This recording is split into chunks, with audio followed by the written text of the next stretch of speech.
Hello again. In this video we're going to look at the correct techniques for rigging and slinging. This is a very important aspect of load management and crane operations.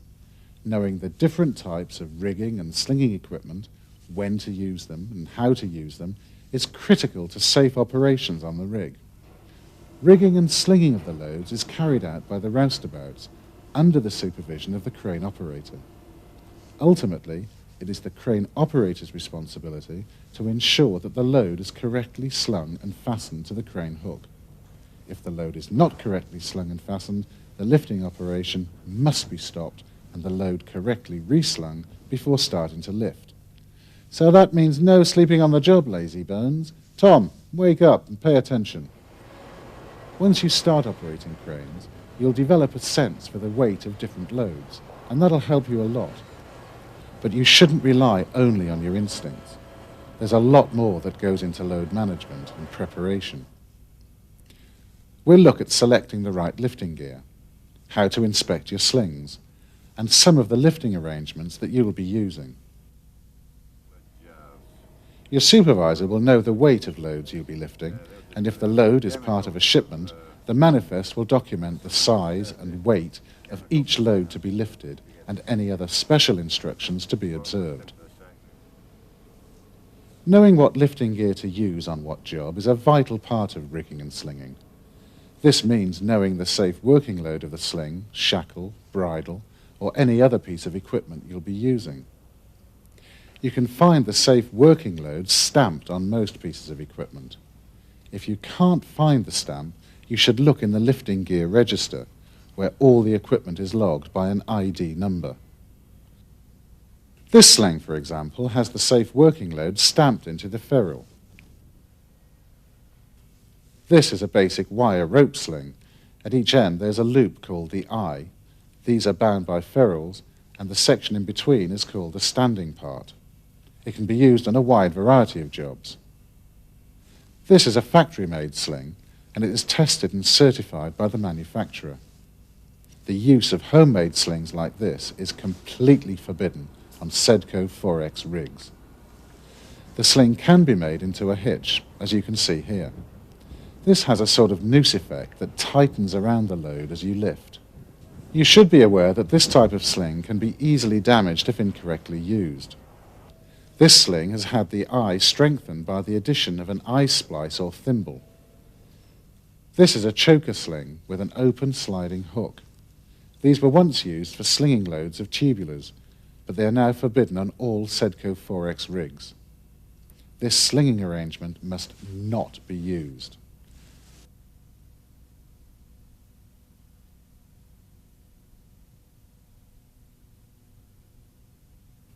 We'll look at the way you attach slings to loads in more detail later in this video, along with other lifting gear you're going to need.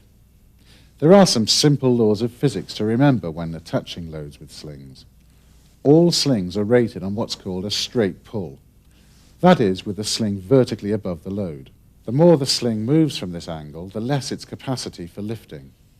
Watch how the tension increases as the angle between the slings increases. On a 1,000-pound load, the slings are straight up, so each sling has a 500-pound load. If the angle is increased to 45 degrees, the tension on each sling increases to 707 pounds. At 60 degrees, the load on each sling doubles to 1,000 pounds. Therefore, a 1,000-pound load being lifted on 2 slings at 60 degrees will require that each sling is rated at a minimum of 1,000 pounds. At angles greater than 60 degrees, the load on the slings will increase dramatically. For this reason, you should never use an angle between slings greater than 60 degrees. You will know if the angle is greater than 60 degrees because the slings will start to ride out of the hook, as you see here. To avoid having a large sling angle, you should use longer slings. Choosing the right sling for the job is very important. Never cut corners or try and save time by using a sling because it happens to be close by. Make absolutely sure that the sling is correctly rated for the job. We've already talked about the safe working load of slings, and a good rigger will always stay within those limits. But that doesn't stop slings getting damaged or corroded, and this may significantly reduce their strength. No sling is going to last forever, but there are several things that you can do to keep them in good condition.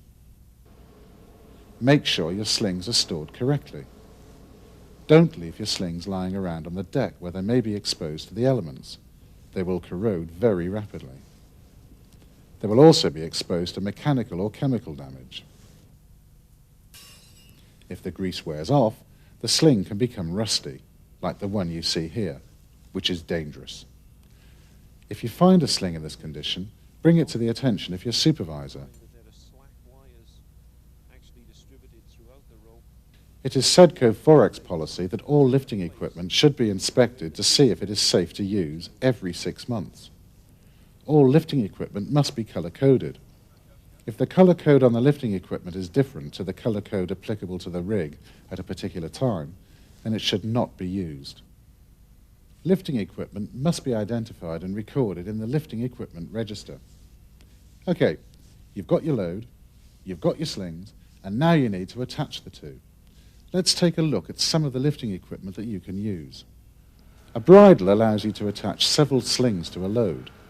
Here you can see a 4-way bridle. Equipment and containers used on the rig often have lifting eyes or pad eyes attached during manufacture. These must be checked regularly. If they are deformed, corroded, or damaged in any way, notify your supervisor. Lifting eyes must not be fabricated on the rig. Only certified equipment in good condition should be used. Shackles like this one are often used to attach a sling to the load. They consist of a U-shaped shank and a threaded pin. For temporary connections, the pin will be screwed in, and for more permanent connections, the pin will be bolted in. When using a choker hitch arrangement, the pin of the shackle should always be in the eye of the sling. This will stop the running line from unthreading the pin. Just like slings, shackles have a safe working load marked on them. Make sure you use the right shackle for the job. Often you'll be lifting loads that are odd shapes that could damage your slings by causing bends and kinks. To avoid this, a spreader bar should be used to keep the sling legs away from the upper part of the load. It should also be used when lifting light and fragile loads. Some special loads come with their own dedicated spreader bar.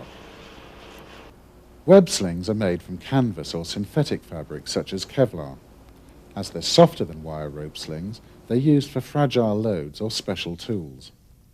They should not be used for lifts of drill pipes or other heavy loads. The web sling will have a safe working load printed on it. If a web sling shows any signs of abrasion, cuts, or degradation of the fabric, then it must be cut and discarded straight away. When cargo is brought to the rig on a supply vessel, it will normally be pre-slung with transit slings. Do not use the pre-slung slings unless the load manifest includes a copy of the sling certification.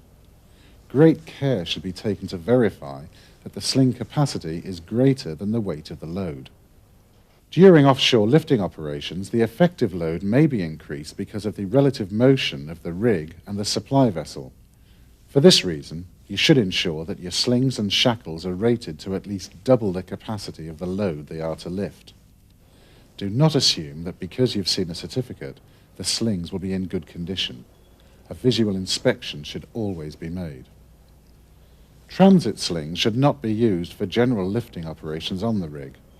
They may stay attached to the load whilst it's on the rig.